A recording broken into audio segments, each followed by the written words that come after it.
오늘 하나님의 말씀은 갈라디아서 6장 1절에서 10절까지가 되겠습니다. 우리 1절씩 교독을 하도록 하겠습니다. 형제들아, 사람이 만일 무슨 범죄한 일이 드러나거든 신령한 너희는 온유한 심령으로 그러한 자를 바로잡고 내 자신을 돌아보아 너도 시험을 받을까 두려워하라. 너희가 짐을 서로 지라. 그리하여 그리스도의 법을 성취하라. 만일 누가 아무것도 되지 못하고 된 줄로 생각하면 스스로 속임이니라. 각각 자기의 일을 살피라. 그리하면 자랑할 것이 자기에게는 있어도 남에게는 있지 아니하니라. 각각 자기의 짐을 질 것임이니라. 가르침을 받는 자는 말씀을 가르치는 자와 모든 좋은 것을 함께하라. 스스로 속이지 말라. 하나님은 만홀히 여김을 받지 아니하시나니 사람이 무엇으로 심든지 그대로 거두리라.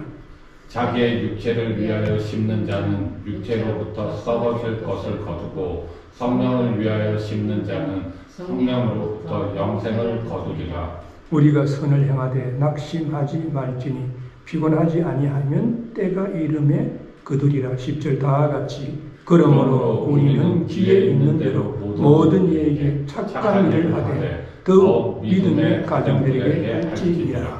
아멘. 오늘은 심은 대로 거둔다 라고 하는 그런 제목과 있어 같이 은혜를 나누기를 원합니다.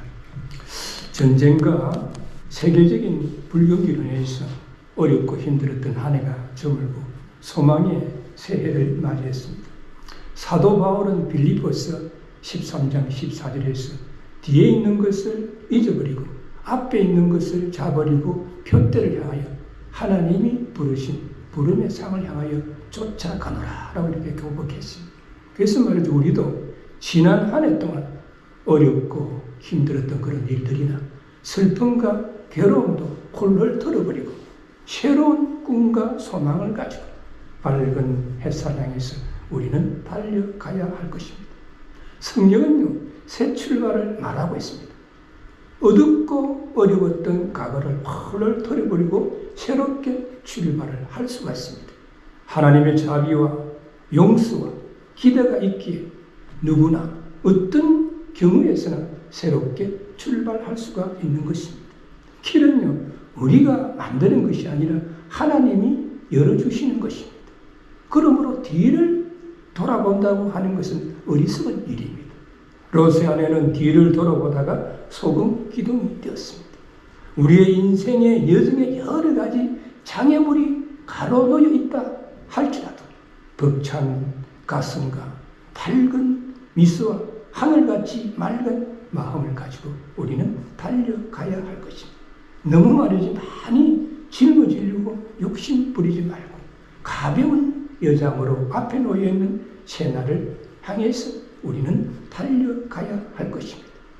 꿈과 소망을 가진 자에게 하나님께서 사랑을 부어주시고 지혜와 능력 있는 자로 만들어주셔서 승리하는 삶을 살게 하신다는 그런 믿음과 확신을 가지고 우리는 새해를 시작해야 할 것입니다. 우리 인간은 누구나 다 꿈과 소망이 있습니다. 인간에게 꿈과 소망은 사막의 오아시스와 같은 것이라고 볼 수가 있습니다. 오아시스는 지치고 목마른 자에게 갈증을 해소해주는 물이고 또 바닥난 기력을 회복시켜주는 채워주는 에너지원과 같은 것입니다. 사막에 오아시스가 있기 때문에 나그네들이 사막을 건널 수 있는 것 같이 꿈과 소망이 있기 때문에 우리는 고해와 같은 인생길을 헤쳐나갈 수가 있는 것입니다. 꿈이라고 하는 이 말의 사전적인 의미가 뭐냐 하면 잠을 자는 동안에도 깨어있을 때와 마찬가지로 여러 가지 사물을 보고 듣는 정신적인 그런 현상을 꿈이라고 하는 것입니다. 또 다른 말로 표현하면 실현하고 싶은 희망이나 이성을 갖다가 우리는 꿈이라고 이야기하는 것입니다. 그리고 소망이라고 하는 말의 뜻은 불확실하고 알 수 없는 것에 대한 확실한 자신감을 갖는 것입니다. 확신에 찬 기대감을 갖는 것입니다. 이처럼 말이죠. 꿈과 꿈과 소망은 비슷한 말처럼 보이지만 속을 우리가 찬찬히 들여다보면 뜻이 다르다는 것을 알 수가 있습니다. 어릴 때는요, 누구나 다 꿈을 가지고 있습니다. 어린이들에게 말이죠. 네가 커서 무엇이 되겠느냐라고 물어보면 대통령이 되고 싶다, 장군이 되고 싶다, 애교관이 되고 싶다, 교수가 되고 싶다, 그렇게 이야기를 합니다. 어떻게 보면 막연하고 수상적인 것이기 때문에 자라면서 그 꿈은 다 바뀌게 되는 것입니다. 반면에 소망에는 구체적인 주제와 간절함이 깊이 배어 있습니다. 그래서 말이죠, 대다수 사람들은 그 소망을 이루기 위해 가지고 자신이 믿는 신에게, 그렇지 않으면 절대자에게 가호를 청하기도 하는 것입니다. 어떻게 보면 꿈과 소망이 없는 인생이다 라고 하는 것은 그 사람은 인생을 살아가는 것이 아닙니다. 어떤 사람이 꿈과 소망이 없다라고 한다면 그 사람은 살아있는 것이 아니라 어쩌면 죽은 사람과도 같은 것입니다. 다르게 이야기하면 식물 인간처럼 생명만 연장하고 있는 것이라고 우리는 볼 수가 있습니다. 그래서 말이죠, 우리는 생명이 다할 때까지 꿈과 소망을 가져야 하는 것입니다. 그런데 우리가 꿈을 가질 때 어떤 꿈을 가져야 되느냐 하면 하늘나라와 인류와 국가와 사회에 영향을 줄 수 있는 그런 꿈을 가져야 됩니다. 또한 우리가 소망을 가져야 돼 하늘나라와 이 땅의 복음과 평화와 사랑과 안전을 줄 수 있는 그런 소망을 가져야 하는 것입니다. 한 해를 시작하면서 어떤 꿈을 가졌습니까? 어떤 소망을 가지고 달려가기를 원합니까? 우리가 말이죠, 꿈과 소망을 이루기 위해서는 그 꿈과 소망을 자신의 마음에다가 심고 가꾸면서 달려갈 때 심은 대로 거두는 역사가 일어나게 되는 것입니다. 그래서 오늘 이 본문에서는 우리 그리스도인들의 바른 삶의 자세와 하나님의 복에 대해서 말씀하고 있습니다. 그래서 오늘 본문의 첫 번째 파트인 1절에서 5절에 보면 우리 그리스도인들의 바른 삶의 자세에 대해서 말씀하고 있습니다. 그 바른 삶의 자세의 첫 번째는 온유한 심령으로 대하라라고 1절에서 말씀하고 있습니다. 이게 보니까 형제들아, 사람이 만일 무슨 범죄한 일이 드러나거든 신령한 너희는 온유한 심령으로 그러한 자를 바로잡고 내 자신을 돌아보아 너도 시험을 받을까 두려워하라. 여기에서 말씀하는 범죄라고 하는 것은 어떤 사람이 계획적으로 고의적으로 어떤 범죄를 하는 것을 말하는 것이 아닙니다. 본질에서 말하는 것은 우리가 인생을 살아가다가 보면 본의 아니게 어떤 실수를 하는 경우도 있고, 그렇지 않으면 불법적인 그런 행위에 가담하게 되는 그런 경우가 있는데, 이러할 때 무조건적으로 우리가 말이죠, 배척하지 말고 비판하지 말고 욕하지 말고 온유한 심령으로 대하라라고 말씀하고 있습니다. 근데 말이 대부분의 사람들은 어떤 사람들이 말이죠, 실수를 한다든지 잘못을 했다든지, 그렇지 않으면 또 어떤 사람이 아픔이 있을 때 쉽게 그 사람에 대해서 정죄하고 비난하고 책망하는 그런 경우가 많이 있습니다. 세상적인 표현을 한다고 하면 자기가 하면은 로맨스인데 남이 하면 그것이 비난의 대상이 되고 책망의 대상이 된다는 그런 이야기입니다. 그러나 우리가 바른 믿음의 소유자라고 한다고 하면 세상 사람들과는 달리 누군가가 실수를 하고 잘못된 일을 했다 하면 우리가 정죄하는 것이 아니라 그들을 위해서 기도하고 말씀으로 권면을 해서 바른 길로 인도해야 된다라고 말씀을 하고 있습니다. 예수님께서 뭐라고 말씀하셨습니까? 마태복음 2장 17절이나 누가복음 5장 32절에 보면 내가 의인을 부르러 온 것이 아니요 죄인을 불러 회개시키려 하노라라고 말씀하고 있습니다.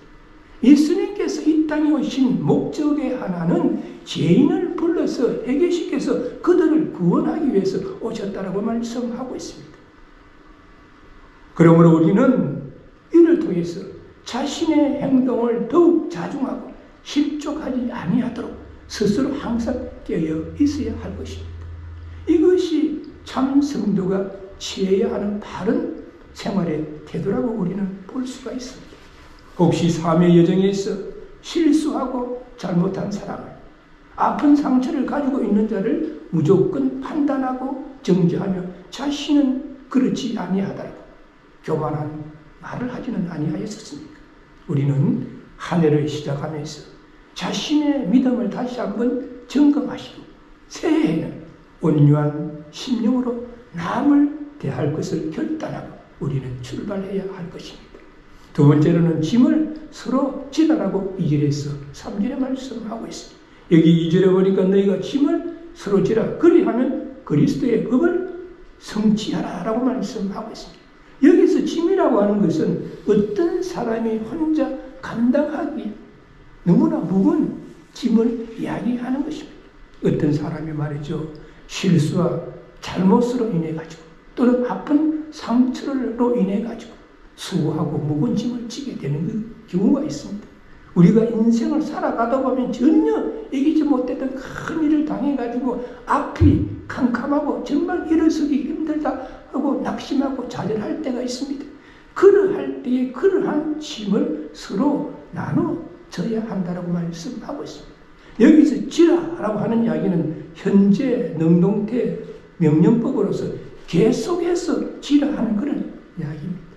예를 들어서 근대에서 말이죠. 군인들이 행군을 할 때 그 중에서 한 명이 낙오가 된다라고 하면 그 부대 전체가 낙오한 것으로 취급합니다.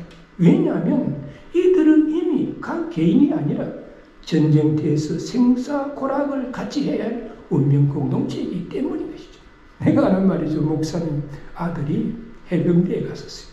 덩치도 작고 애가 좀 느리다는 거예요. 근데 해병대 갔더니 훈련을 받는데 5명이 한 조야. 5명이 한 조인데 그 중에서 한 명이라도 낙오가 되면 5명이 다 낙오가 돼요. 그랬더니 말이야 같이 훈련을 받으면서 미국 애들은 한국 애들보다 좀 덩치가 크잖아요. 그래 무거운 짐을 서로 주고 야 가자. 그래가지고 5명이 다 낙오가 안 돼야 훈련을 끝낼 수가 있다는 것입니다. 왜? 운명 공동체이기 때문에. 이것은 말이죠. 하나님의 부르심 안에서 이미 한 몸이 된 우리들에게 또 마찬가지입니다. 우리가 예수 그리스도를 마음의 구주로 영접하면 우리는 주님의 몸된 교회의 영적인 유기체가 됩니다. 그래서 하나의 같은 운명 공동체가 되는 것입니다. 그래서 우리도 서로 합력하여 선을 서로의 짐을 나누어지고 그리스도의 장성한 분량이 충만한 데까지 이르도록 노력해요. 그래서 이게 뭐라고요? 그리하여 그리스도의 법을 성취하라라고 말씀하고 있습니다. 믿음의 형제 자매가 겪고 있는 슬픔과 아픔과 고통을 함께 나눔으로 그리스도의 법을 성취하라라고 이야기를 하고 있습니다. 여기서 말하는 그리스도의 법은 율법이나 그렇지 않은 계명을 말하는 것이 아니라 예수 그리스도께서 우리들에게 가르쳐주신 전체적인 교훈으로서의 사랑을 말하는 것입니다. 그래서 3절에서 이렇게 경고의 말씀을 하고 있습니다. 만일 누가 아무것도 되지 못하고 된 줄로 생각하면 스스로 속임이니라. 스스로 말이죠. 자기가 무슨 대단한 존재인 것처럼 착각을 하고 자기가 높은 위치에 있다고 여기는 교만한 자들을 풍자적으로 묘사를 하면서 이러한 자들이 형제 자매나 주위 사람들이 무거운 짐을 지고 있는데 그것을 나누지 못한다면 그것은 온유한 심령을 가지고 있지 아니하는 자이고 스스로 자기 자신을 속이는 자라 직설적으로 말씀을 하고 있습니다. 사도 바울은 로마서 12장 15절에서 이렇게 말씀하셨습니다. 즐거워하는 자들로 함께 즐거워하고 우는 자들로 함께 울라라고 말씀하고 있습니다. 우리가 인생을 살아가면서 어떤 사람이 기쁘고 즐거운 일이 있으면 우리도 함께 기뻐하고 즐거워하면 그 기쁨과 즐거움 2배로 늘어가요. 어떤 사람들이 예기치 못했던 고난이나 아픔이나 슬픔을 당해가지고 어려워하고 있을 때 우리가 그 어려움을 함께 나누면 그 어려움은 반으로 줄어드는 것입니다. 그래서 말이죠. 새해에는 자신의 어려움만 생각하는 것이 아니라 주님 안에서 형제 자매된 자들의 고난의 짐을 서로 나누어질 수 있는 그런 믿음으로 우리는 나아가야 할 것입니다. 또한 세 번째로는 각각 자기 짐을 서로 지라라고 4절에서 5절에 말씀하고 있습니다. 여기 보니까 각각 자기의 일을 살피라. 그리하면 자랑할 것이 자기에게만 있고 남에게는 있지 아니하리니라고 말씀하고 있습니다. 자신을 속이는 자는 남들 앞에서 항상 말이죠. 거룩한 잠에서 자신을 자랑합니다. 그러나 그러한 행동은 경건의 모양만 있는 것이지 경건의 능력을 가지고 있지 아니하는 것이다. 그래서 사도 바울은 그러한 자들에게 각각 자기의 일을 살피라 라고 이렇게 강하게 말씀하고 있습니다. 여기서 일이라고 하는 것은 행동을 이야기하는 것입니다. 즉 너의 행동을 살피라. 내가 정말로 주 안에서 온유하고 겸손한 마음으로 고난의 짐을 서로 나누어지고 있다라고 하면 자랑할 것이 아무것도 없다는 거예요. 더욱더 낮아지고 겸손한 마음을 가져야 하고 또한 각각 자기의 짐도 져야 한다라고 말씀하고 있습니다. 이 말씀은 그리스도인의 바른 생활의 자세는 짐을 나누어질 뿐만 아니라 자신에게 주어진 책임과 의무도 충실히 다해야 한다고 말씀하고 있습니다. 그러므로 우리는 새해를 시작하면서 결단해야 하는 것은 항상 누구에게나 온유한 심령으로 대하고 고난과 한난의 짐을 서로 나누어 지면서 각각 자기의 짐도 지는 그런 생활을 함으로써 그리스도의 향기를 바라는 생활을 할 때에 세상 믿지 않는 사람들에게 본이 되어가지고 전도의 열매가 맺혀지는 그런 은혜가 임할 줄로 믿습니다.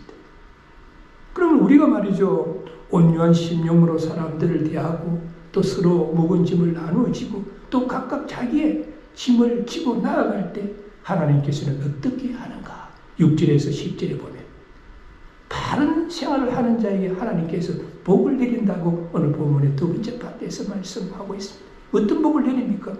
심은 대로 거두게 하는 복을 내린다고 7절에서 8절에 말씀하고 있습니다. 여기 7절에 보니까 스스로 속이지 말라. 하나님은 만홀의 여김을 받지 아니하시나니 사람이 무엇으로 심든지 그대로 거두리라 라고 말씀하고 있습니다. 여기서 만홀의 여긴다라고 하는 것은 경멸하고 비웃다는 그런 뜻을 가지고 있습니다.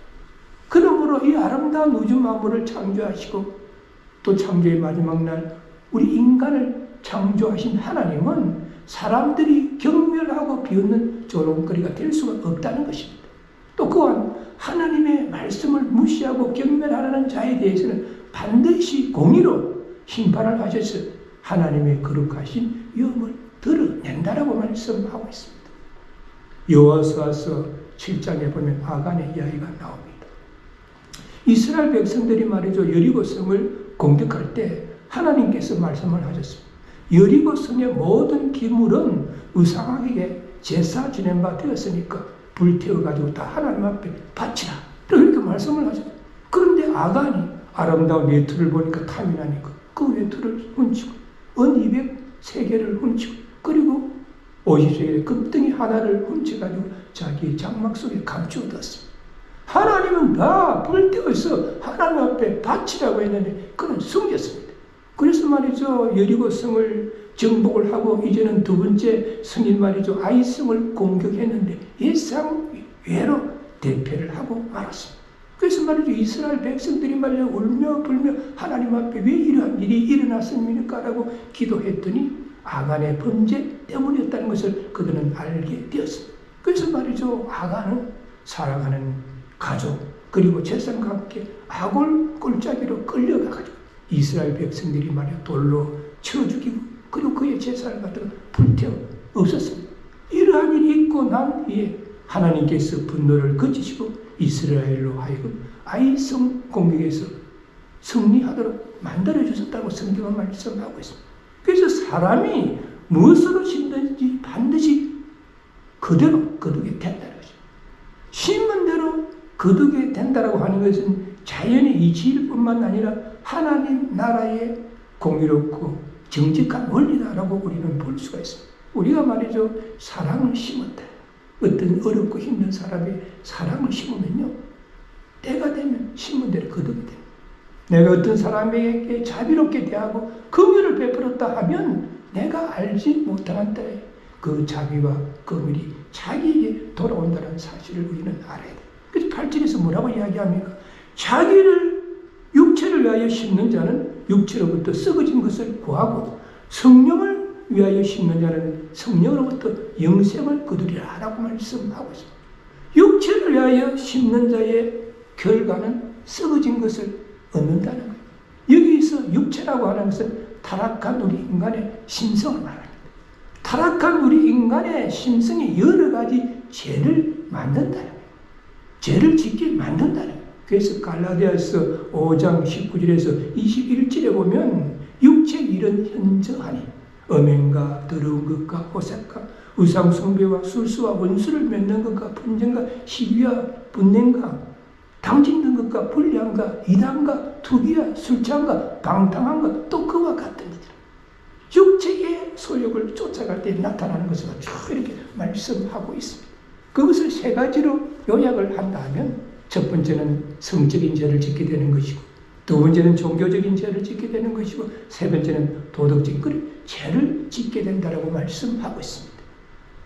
헝가리에서 태어난 종군 작가 엘리 위젤이라고 하는 사람이 말이죠, 밤이라고 하는 책을 썼습니다. 그 밤이라고 하는 책의 내용에 보면 제2차 세계대전 당시에 독일에 살고 있던 유대인들이 나치 정권 하에서 학살당하는 그런 내용을 심고 있습니다. 이때 말이죠, 유대인들이 한 600만 명 정도가 2차 세계대전 당시에 학살당했었죠. 그런데 아이러니하게도 이 유대인들을 학살하는 주범이 누구였냐면 아히만이라고 하는 유대인이었어요. 이 유대인이 주도를 해가지고 유대인들 동족을 600만 명을 죽게 만들었습니다.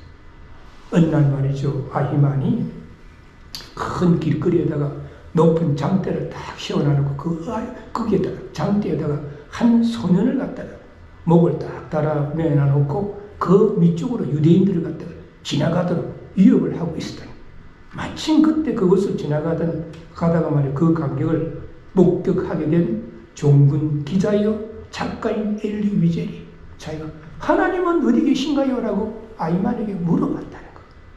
하나님은 어디 계신가요? 너무 참혹한 모습을 보고 물어봤더니 아히만이 말이죠, 농정스럽게도 하나님은 지금 막 저 소년과 함께 죽어가고 있다, 이렇게 이야기를 했다는 거예요. 이 일이 있고 난 후에 얼마 뒤에 독일이 패망했었습니다. 연합군에게 무참 패배해가지고 2차 세계대전은 끝이 났습니다. 그랬더니 아히만은 말이죠, 겁이 질린 거예요. 어떻게 할까? 이래가지고 아히만이 어느 날 잠적을 했었어요.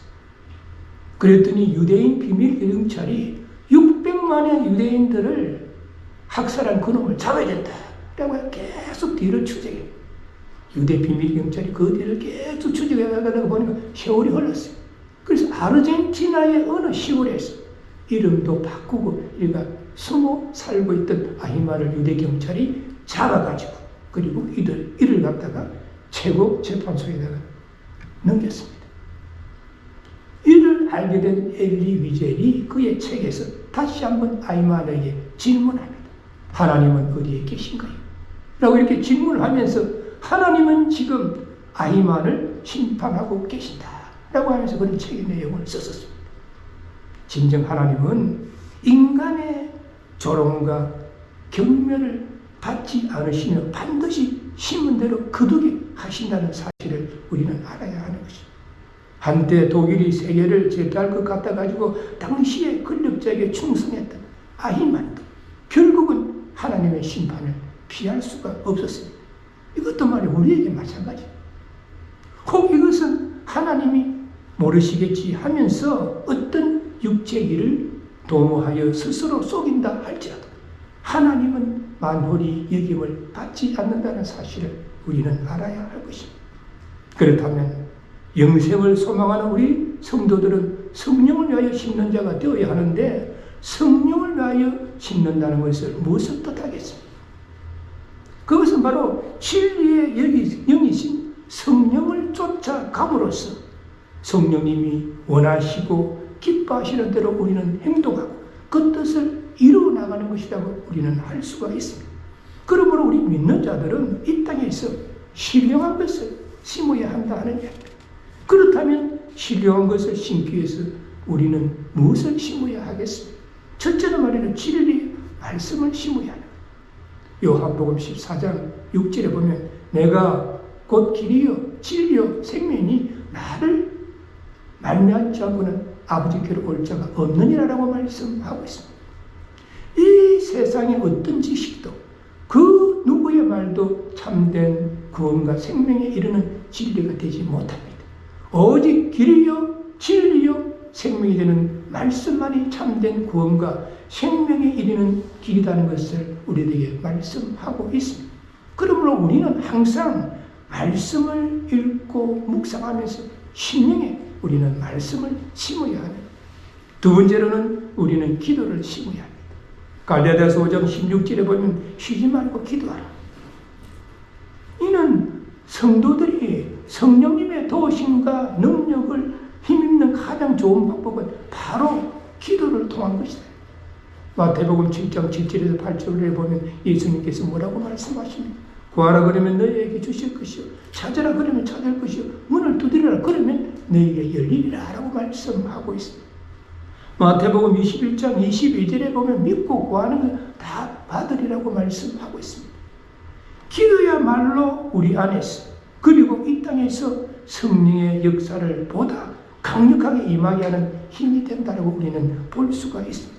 그러므로 우리 믿는 성도들은 항상 기도를 심는 일에 우리는 힘써야 하는 것입니다. 자신을 위한 기도뿐만 아니라 믿음의 형제 자매를 위해서 우리는 기도해야 하고 교회를 위해서 우리는 기도해야 할 것입니다. 그리고 이 땅에 죄와 허물로 죽은 영혼들을 위해서 우리는 기도해야 할 것이고 나라와 민족을 위해서 우리는 기도해야 할 것이고 세계 평화를 위해서 우리는 기도해요. 그래서 우리는 기도를 마음에 심어야 돼요. 그리고 세 번째는 믿음과 행함을 우리는 심어야 하는 것입니다. 마태복음 7장 21절에 보면 우리 주님께서 나더러 주여 주여 하는 자마다 천국에 다 들어갈 것이 아니요 다만 하늘에 계신 내 아버지의 뜻대로 행하는 자라야 들어가리라. 그래서 우리는 믿음과 행함을 심어야 돼요.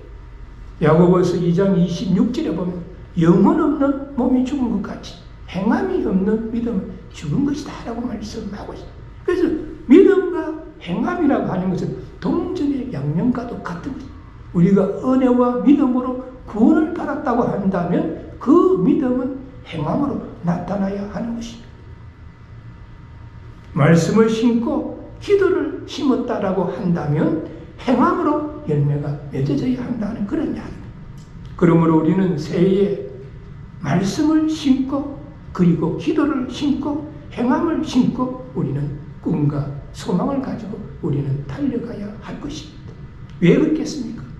때가 되면 거둘 수 있기 때문인 것입니다. 구절에 보니까 우리가 선을 행하되 낙심하지 말지니 피곤하지 아니하면 때가 이르매 거두리라 라고 말씀하고 있습니다. 여기서 선이라고 하는 것은 봉사의 뜻도 가지고 있고 좋은 일을 가리키기도 하는 것입니다. 그런데 조건부 말씀을 하고 있습니다. 선을 행하되 당장 열매가 맺혀지지 않는다라고 해서 낙심하지 말라라고 이야기를 하고 있습니다. 선을 행한다고 해가지고 말이죠. 꼭 모든 일들이 형통케 되는 것은 아니죠. 선을 심고 성령으로 싹을 나게 해도 때로는 고난과 환난이 닥칠 때가 있습니다. 왜냐하면 사탄이 역사하기 때문인 것입니다. 마태복음 13장 24절에서 30절에 보면 가라지의 비유가 나옵니다. 좋은 밭에다가 좋은 씨를 뿌려졌어요. 그래가지고 싹이 나고 그리고 열매가 맺혀져야 되는데 종들이 보니까 말이죠. 좋은 씨를 뿌렸는데 가라지가 나와요. 그래서 말이죠. 집주인의 종들이 집주인에게 와가지고 좋은 씨를 뿌렸는데 밭에 말이죠. 가라지가 났습니다. 어떻게 하면 좋겠습니까? 가라지를 뽑아버릴까요? 이야기하니까 그 집주인이 뭐라고 이야기합니까? 추수 때까지 버려둬라. 추수 때에 가라지는 먼저 뽑아가지고 다 널어 묶어가지고 불사가 없애버려. 그리고 곡식은 곡간에 넣으리라 라고 말씀하셨습니다. 그러므로 우리도 교회를 위해서 헌신하고 봉사하고 하나님의 말씀 붙잡고 전도하고 선교하고 사회를 위해서 선한 일을 할 때 당장 우리가 말이 어떤 열매가 맺히지 않는다고 우리는 낙심하지 말아야 하는 것입니다. 왜냐하면 때가 이르면 거둘 수 있기 때문이죠.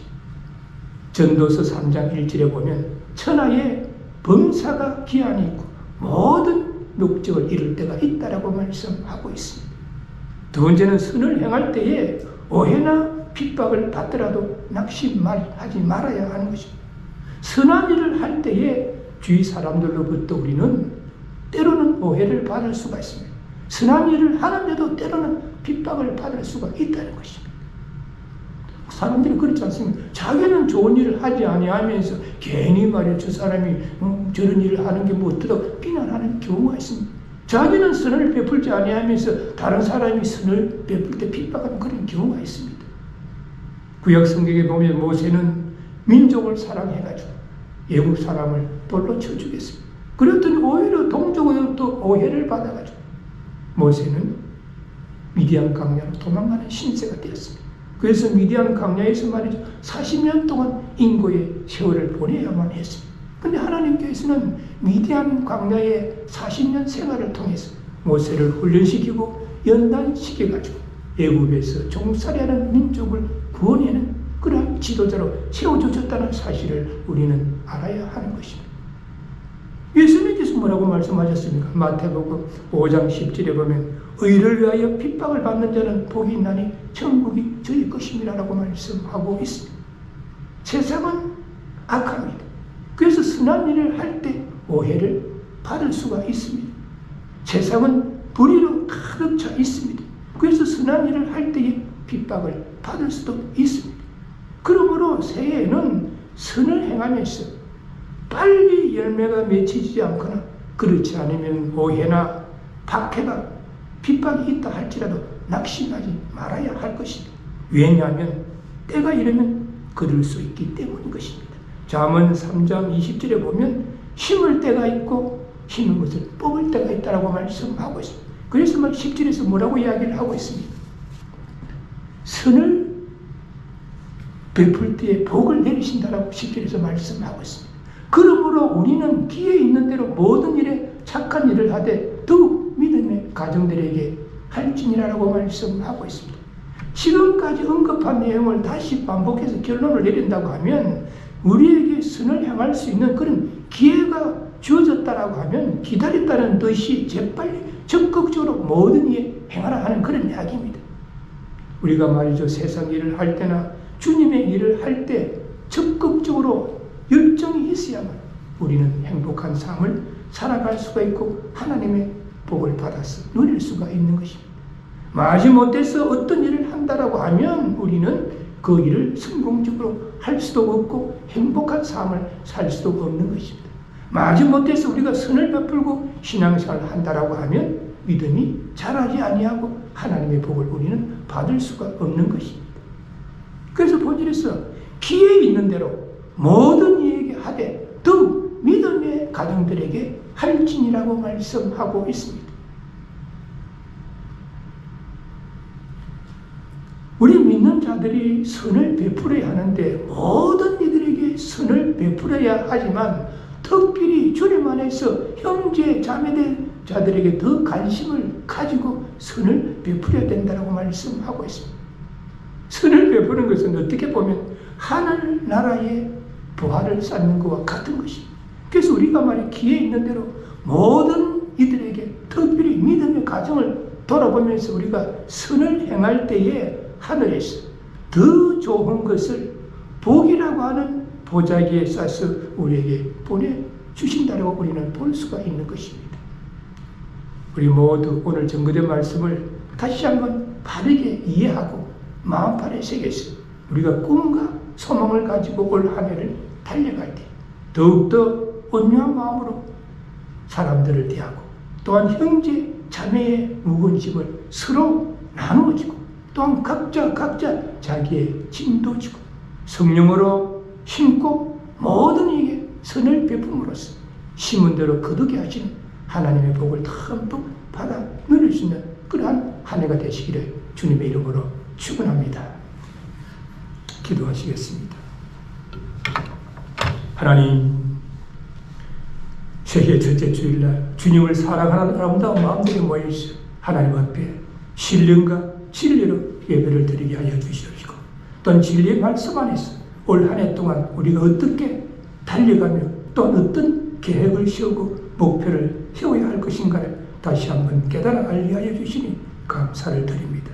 오늘 진리의 말씀은 우리에게 교훈하시기를 온유한 심령으로 사람들을 대하고 주위에 어떤 사람이 무거운 짐을 지고 어려워하고 힘들어하면 그 짐을 서로 나누어지고 또한 각각 자기의 짐도 나누어지라라고 말씀하셔서 우리 모두가 이 말씀을 다시 한번 이해하고 마음판에 새겨서 지식으로만 아는 것이 아니라 믿음과 행함이 수반되는 그런 삶을 살아가며 신앙생활을 할 때 심은 대로 거둘 수 있게 하여 주시옵시고 때가 되면 거둘 수 있게 하여 주시옵시고 또한 선을 베풀 때 행할 수 거둘 수 있도록 인도하시고 축복하여 주옵소서. 그래야 우리들의 바른 삶의 모습, 신앙생활의 모습을 보고 믿지 않는 자들이 주님 앞에 돌아오는 역사가 일어날 수 있도록 인도하시고 축복하여 주옵소서. 우리 주 예수 그리스도의 이름으로 간절히 기도드리옵나이다. 아멘.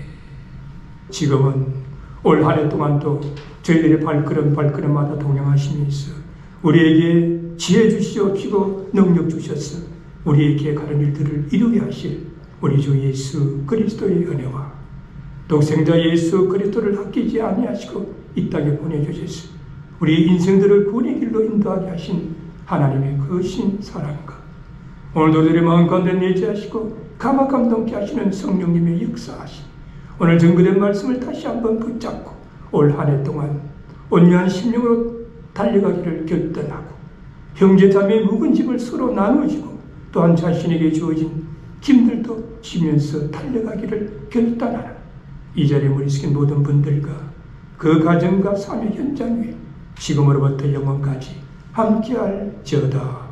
아멘.